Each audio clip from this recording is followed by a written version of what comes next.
I'm not sick or struck dumb, or don't you know a kick when you see one can't quit. We're not done, we're gonna kick till the next one. Welcome one and all to The Kick. This is a theme, scheming, vein, drained, movie podcast on the Now Playing Network. My name is Chance Solom Pfeiffer.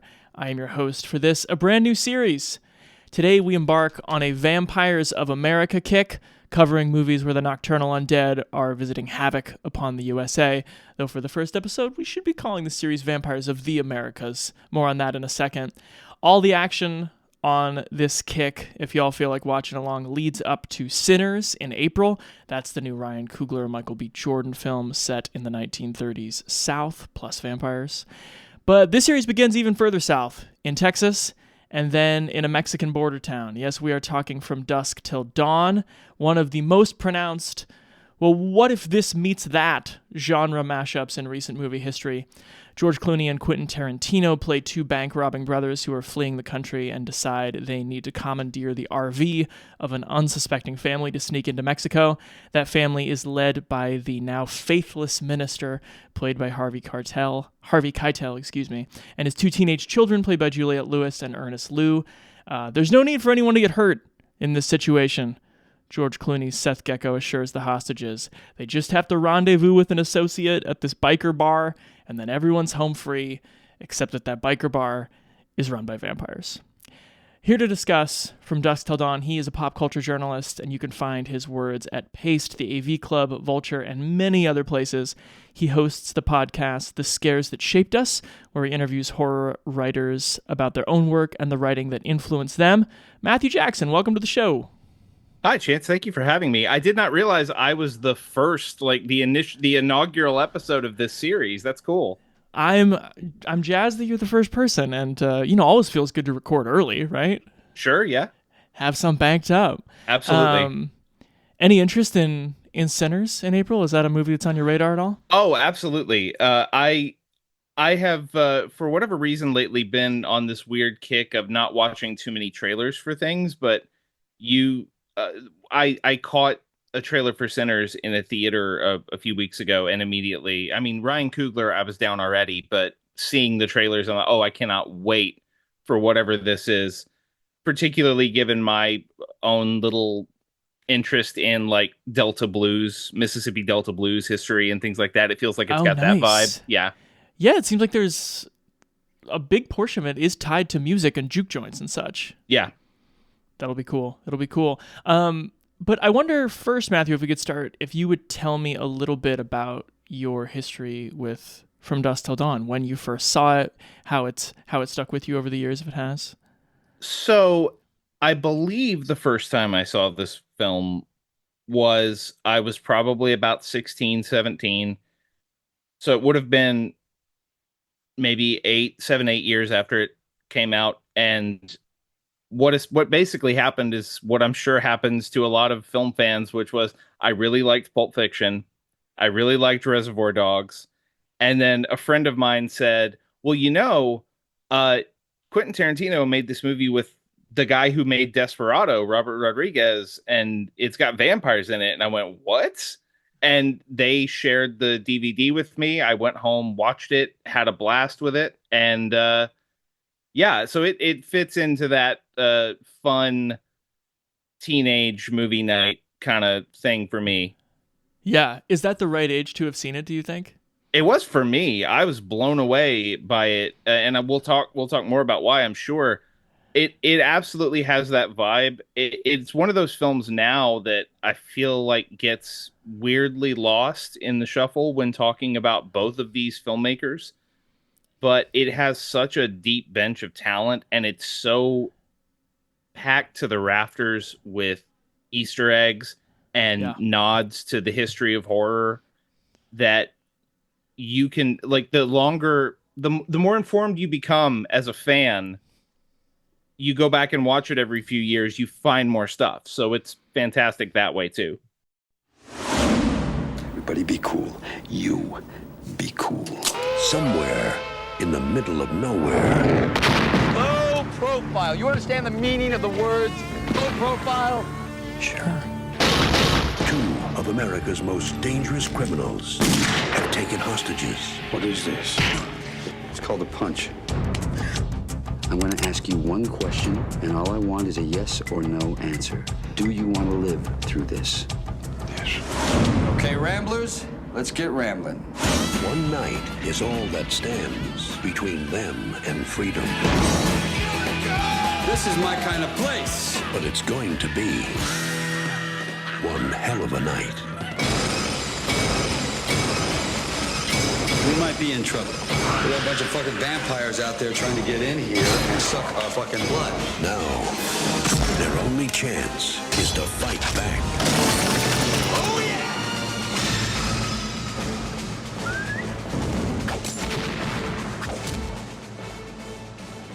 So I think there are all kinds of places we could start. I mean, I think there's a conversation to be had about this movie kind of representing a certain coming of age for 90s independent filmmaking. Or curiously, when I plug it on YouTube, clearly Salma Hayek's Snake Dance is like the legacy of the movie in terms of like the most searched algorithmic things. We could talk about whether Cheech Marin should have played 5 more roles or whether 3 was enough. But given the vampire category, what do you think Dusk has to add to the lineage of that genre? I think it's a film that came along at the right time in terms of what it offered audiences in 96. 96 is a watershed year for horror cinema generally. And we think of that because of Scream. Scream was blew the doors open for horror in the mainstream in a way that it hadn't been for a lot of the 90s up to that point. In terms of vampire lineage, I think a lot of the more action-driven vampire films that came later, John Carpenter's Vampires is one of them.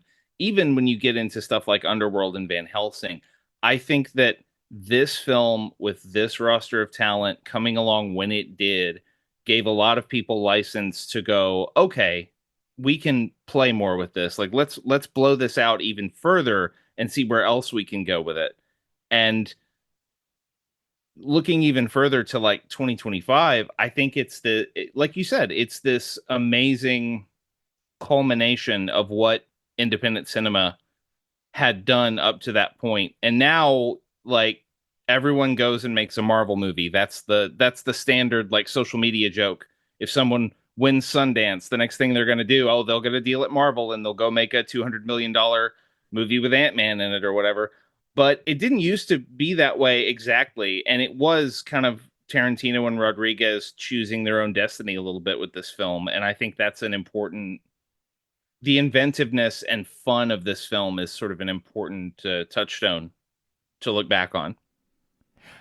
Correct me if I'm wrong, Andrew, help me brainstorm. As you're talking about kind of the vampire action canon, I can't really think of a movie before this that in a set piece would just be like, there are vampires everywhere and the good guys have to kill them in like mass numbers. Can you think of any prior examples of that? Or were vampires before then, I'm thinking they were more often like solitary big bads? I mean, there's definitely traces of it. I'm thinking in particular of like the moments when vampire movies and Hong Kong cinema would clash. Like there's a Hammer / Shaw Brothers crossover movie called The Legend of the Seven Golden Vampires, which kind of takes that blend of old and new. I don't want to say it was the first film to do it, but it definitely did it on a scale that mainstream filmmaking had not done. And because it was Tarantino and Rodriguez, and they had such cachet at this point in time, they were able to dial it up to these absurd degrees. So it does feel, if not wholly brand new, then at least groundbreaking in its own way for the hybrid that it is. Totally. A debate I was having with myself when I watched this movie for the first time was, do you feel that the vampires are thematically linked to the first hour of From Dusk Till Dawn? As in, like, you know, when you think about the moral quagmire that is like the Gecko brothers headed south, and clearly Richie, the Tarantino one, has a screw loose and is committing kind of horribly violent acts, and Seth is sort of like, oh, what am I gonna do with this, my brother? But like, what's happening here? Can I keep this family safe from my own brother? Do you feel like the vampires harmonize with some of the crime conflicts set up in the first half, or do they feel a little more like just pure joyful, and now there are vampires? I mean, the joy is definitely the overriding thing, but I was thinking about this because this was a question you posed in some notes that you made before we recorded. In looking back on it, I had not really remembered how much of the film is sort of devoted to faith in terms of what it means for Harvey Keitel's character and also for Seth Gecko, George Clooney's character.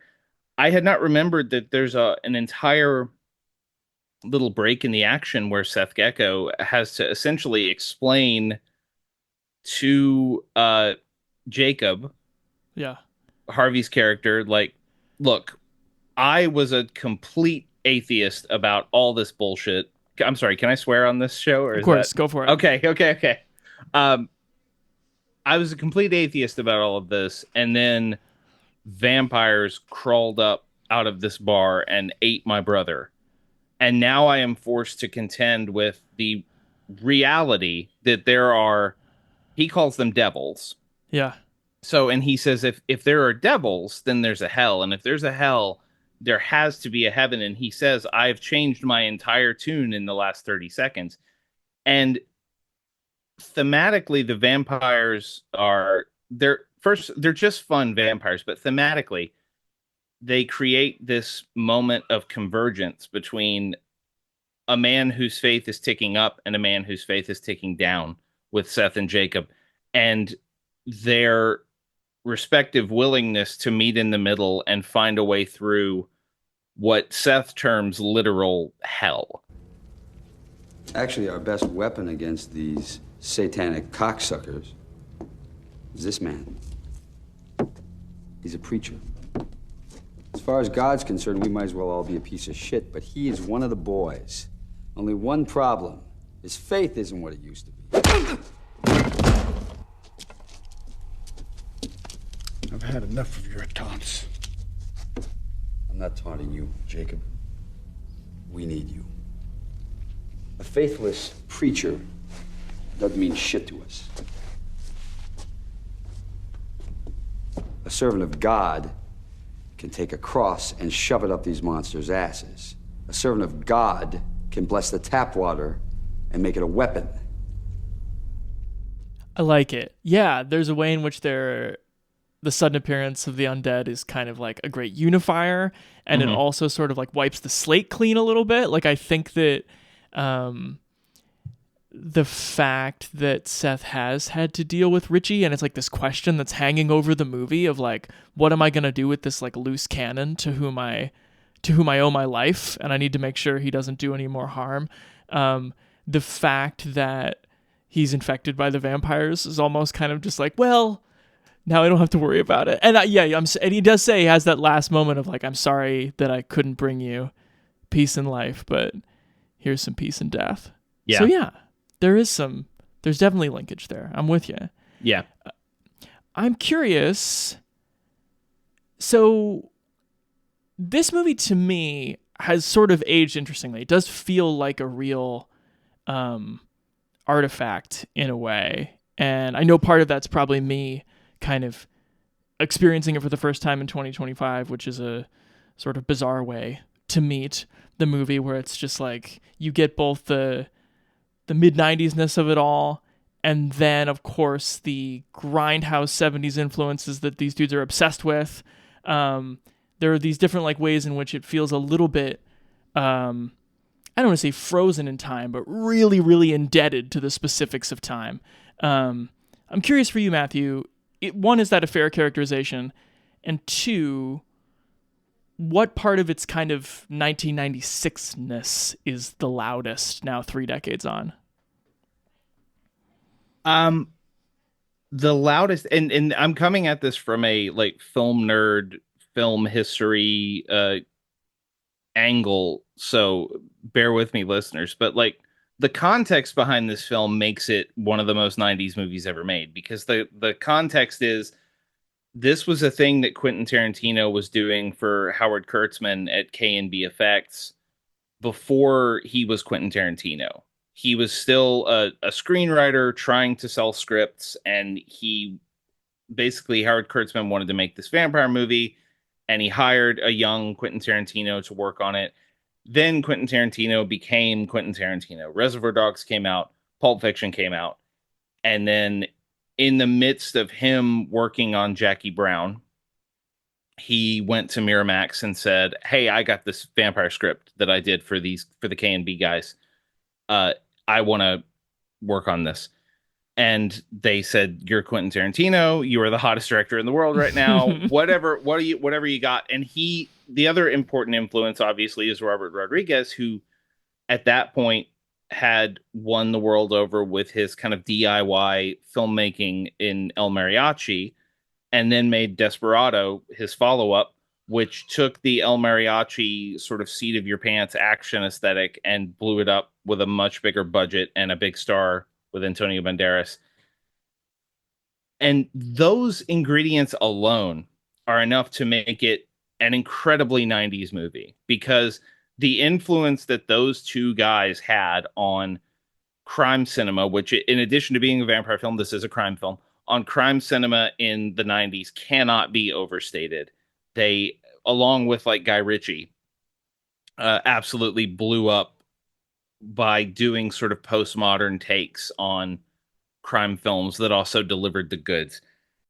There's a documentary about the making of this film called Full Tilt Boogie. It's right here on the DVD. Watched it last night. It is included in the From Dusk Till Dawn DVD. It's also on YouTube. If anyone listening wants to just go find it, it's there. The most 90s shot I can remember seeing is Quentin Tarantino and Robert Rodriguez sitting next to each other talking about this movie. Robert Rodriguez has a fanny pack around his waist. Quentin Tarantino is wearing a crew jacket from the one episode of ER he directed in like 1995. When I saw those two guys together in the doc, I was like, oh, they also, maybe in the same way you talked about Jacob and Seth kind of ships passing, and then I was like, oh, Robert Rodriguez became like much cooler in the way he dressed and presented, and Tarantino went the other way. Oh, totally. Like I met Robert Rodriguez once for a press junket, and he came out looking like the coolest man alive. I was just like, I'll never be this cool. But yeah, he is very much just like, I'm the geeky kid from Texas who loves making movies. Here's my fanny pack. Yeah, how far we've come. There we go. So I did want to talk about Robert Rodriguez's specific stylistic fingerprints on the movie, because I mean, you can of course feel Tarantino in the script. He's literally in the movie, but they do direct movies much differently. There is like a sort of more maximalist, like in your face, sometimes like a character just like inches away from the camera thing that Rodriguez is willing to do, where I think Tarantino would often be a little more studied to let his dialogue and let his scripts do the heavy lifting. And you can just kind of feel that with like the extremely, almost admirably cringy Cheech speech when he's like inviting people into the titty twister and talking about all the various wares that are available in terms of sex work, to put it in a 2025 way.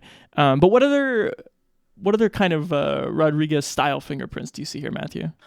I think, for simplicity's sake, that I go back to just that opening scene, which is one of my favorite opening sequences in any film, in any genre. It's just so, like, Kevin Smith did a whole riff on this once at a Q&A where he talked about showing From Dusk Till Dawn to his wife because she hadn't seen it, and he was explaining that the opening sequence of From Dusk Till Dawn is one of the most badass things you'll ever see, which, for context, it's very simple. It's a classic Tarantino thing. It even sort of echoes Inglourious Bastards in a certain way in that opening sequence, which is Texas Ranger walks into a convenience store. Michael Parks is the Texas Ranger. John Hawkes is the convenience store clerk, which I'd forgotten about. That's amazing. They have this long chat, fill in some plot background information, and then it's revealed that the outlaws that they're talking about are hiding in the convenience store at that moment. That is a classic Tarantino setup. It is full of classic Tarantino dialogue. It is shot like a Robert Rodriguez movie. And I think that the difference, if you go and watch like Inglourious Bastards, for example, or the opening scene of Pulp Fiction, Tarantino's compositions are much more, he is a more patient filmmaker, a more patient cutter, and a more patient shooter than Rodriguez is. Rodriguez's camera is much more kinetic. It likes to float around, and you can almost feel the anxiety when it's just the two guys talking at the counter. You can feel that camera wants to move. And then he starts, it floats. This is, I keep using that word, and it's not a technical word necessarily, but it makes me think of the way Robert Rodriguez shoots action. The shot where the Texas Ranger goes to the bathroom and the camera floats to the side, and then all of a sudden Seth Gecko is walking into frame with a hostage. That is Robert Rodriguez to me. And all the action shooting, the way that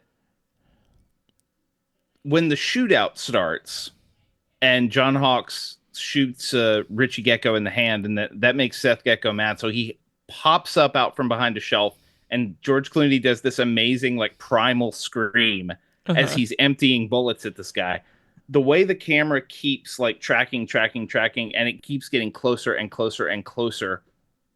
Like you said, Rodriguez is an in-your-face director. He is much more about, I want to convey movement as much as possible in as many ways as possible.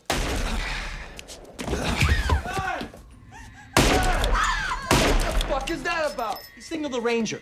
I did it! You gotta believe me, I did it! When they were talking, he mouthed the words, "Help us." You fucking liar! I didn't say shit! Shut the hell up! Hey! You stop it! What the fuck is your problem? God damn it! Seth, he did it! You were by the beer cooler with your back turned. I was by the magazines. I could see his face. And I saw him mouth the words, "Help us." All right, Matthew, let's talk about some of these vampires. I put together a little vampire questionnaire that I think I'm going to put to every guest in this kick. Oh, man. So let's see how the questions apply to the denizens of the Titty Twister. What do you think is the most upsetting thing about these particular vampires? The most upsetting thing about these vampires is the absolute cold, macabre delight they take in what they're doing. And as the film goes on, we learn that, you know, the final shot tells us they've been doing this forever, perhaps literally forever. This is just what they do. But the most upsetting thing, that first sequence when they let it all go, when they drop the facade and it's just, you're in a bar full of vampires and they're going to kill you now, is it's a very, very fun sequence because you get to see the K&B effects. You get to see all those great practical effects being put to use. You get to see all the vampire shapeshift. You see all their different faces. They're all sort of bat-like, but they're different forms of bat-like, which is really fun. And then you get into the melee of it, and you see that this always sticks with me, that the band is now playing instruments made out of people. It's an unbelievable choice. Which is hilarious, because I'm sitting there like, did he have that guitar already? Is that his special death guitar, or did he just make it in 5 seconds off camera while we weren't watching, because there's no explanation. You just cut to the band and they're playing instruments made out of human body parts. It is the absolute animal callousness of the way that they approach what they're doing, and it's reflected in that shot of the band. They take tremendous joy in this. They do not care who you are or what you're doing. If you put them in a position where they have to choose between killing you or letting their secret out, they're absolutely going to kill you. That to me is the most upsetting thing about them, even with the effects in mind, which are often quite disturbing and wonderful. In terms of classic vampire lore references, holy water, garlic, crosses, stakes, what have you, too many, too few, or the right amount in From Dusk Till Dawn? Oh, the right amount. I love the way this film uses the classic how do you kill a vampire stuff. I love that it peppers so many different ways in, and I think this film features one of my favorite moments of vampire killing in any movie, which is when Fred Williamson rips a vampire's heart out of its chest, realizes the vampire's not dead yet, and then they pull out a pencil and stick a pencil in the heart, and the vampire dies. That is brilliant. That is a brilliant use of all the stuff that we know about vampire cinema up to that point. I would not change a thing in terms of the vampire lore in this movie. I think it's just so fun.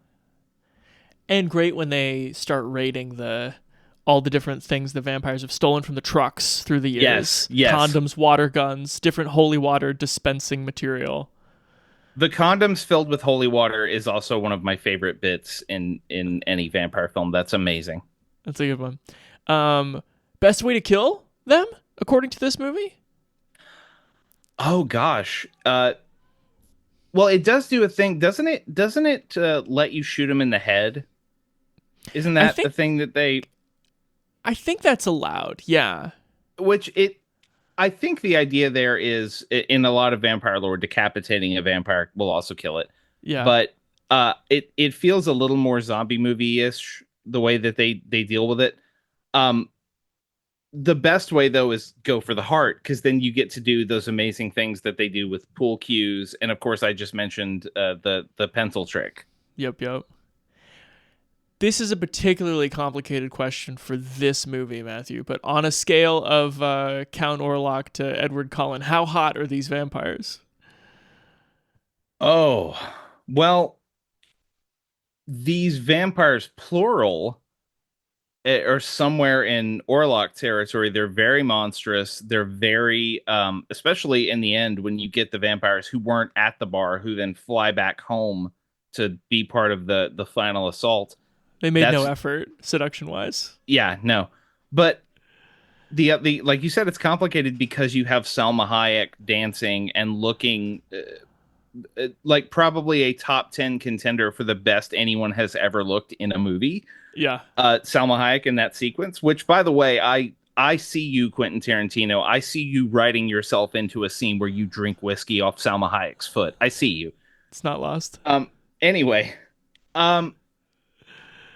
it's complicated, but I think that they are hot in that sleazy B-movie way, because you get that feeling like when they walk into the titty twister, Seth says, "This is my kind of place." Yeah. He loves it. He loves the entire vibe. It's a biker bar. Everyone there is a piece of shit in some way or another. And there is something undeniably alluring about it and fun about it. So I think there's somewhere just south of the middle of that scale, the Orlok to Cullen scale. Thank you for taking the scale seriously. I appreciate it. I'm doing my best. Edward Cullen would not be what I put at the top of the hotness scale, but that's neither here nor there. If you were taking the scale, who's at the top of the scale? The hottest vampires in let's get real and talk about real shit. Who's the hottest vampire? The hottest vampires in all of cinema are probably either Catherine Deneuve in The Hunger or Ingrid Pitt in Countess Dracula. There you go. Very good. Locked and loaded answers. Matthew, let's go like a little more lightning round action here. Genuinely curious, who do you think was more famous in 1996? Season 1 ER George Clooney or just off Pulp Fiction Quentin Tarantino? This question is based on I know you said lightning round, but now I have to find out, like, take your time. Did he do other movies before this movie? I don't think so. Didn't star in any anyway. Yeah. So I think I'm gonna go with Clooney just because ER was so huge and he was such a heartthrob at the time. That's probably the right answer, although Quentin Tarantino did get to host Saturday Night Live after Pulp Fiction came out, so he was up there too. I'll just make the assertion, you tell me if it's fair. Is Cheech Marin better at accents than Harvey Keitel? These particular accents, yes. I don't know. I don't know how they'd fare if you like told them, okay, you're both in Tudor England doing a chamber piece. Yes. I don't know how Cheech would fare there, but these kind of border accents, absolutely Cheech is better. No disrespect to the great Harvey Keitel, but yeah. But could Cheech have done the Duelists? That's what you're getting at. Man, I would love to see Cheech doing the Duelists. You have a favorite cameo? There's so many in this movie that we haven't even touched on yet. A favorite cameo? Oh my gosh. I don't even know if it counts as a cameo, but he's not in the movie as much as I remember, so I'm going to say it does. It's Tom Savini. Mm-hmm. As Sex Machine, who has like my second favorite line in the whole movie is when he's talking to Juliette Lewis and she says, I'm Kate, and he goes, Sex Machine, pleased to meet you, Kate. Just the most. I just picture him at the doctor's office and they're like, Sex Machine, and he's like, oh yeah, right here. Yep. Here for my blood work. Let's get this done. So that's my favorite, although I do love that the K&B effects guys, Berger, Kurtzman, and Nicotero are sitting at one of the tables in the bar near the beginning of the whole titty twister sequence. This is perhaps not a well-disguised alley-oop to myself, but I'm curious what you think. I find vampire Fred Williamson to be the funniest part of the entire film. Just howled with laughter. Do you relate to this at all? He is a very funny, like, they gave him the most, like, monster face. Yeah. Which is, speaking of Full Tilt Boogie, there's an interview that he gives in that film while he's in the makeup. Which I didn't watch far enough. Which is incredible. He is sitting in a chair just doing a talking head, but he's in the vampire makeup and he's talking like Fred Williamson. So he's just talking about some movie he made a few years back with Henry Fonda and just like reminiscing about, this is how they work on this film. But on this film, we work this way. And I really like that. But he's got the thing on.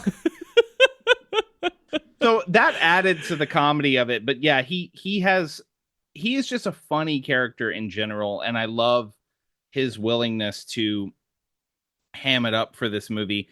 The funniest sequence in the movie for me is when he is doing his whole dramatic Vietnam monologue where he's flashing back to the time he had to stab a bunch of guys. Meanwhile, Tom Savini is over there turning into a vampire, realizing he's turning into a vampire and trying to hide it from everybody. That is hilarious.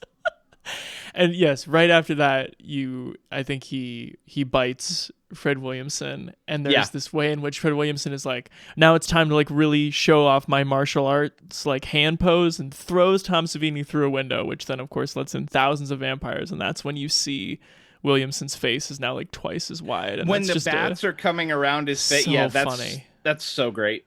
It's so funny. I am curious. I was watching an interview with Robert Rodriguez, who said that Quentin's first choice for the Clooney role, the Seth role, was Robert Blake. Now we know that Quentin Tarantino has some affection for the work of Robert Blake. I guess I'll phrase it this way. Do you think 1995 Quentin Tarantino had the juice to get this movie made with Robert Blake and not George Clooney?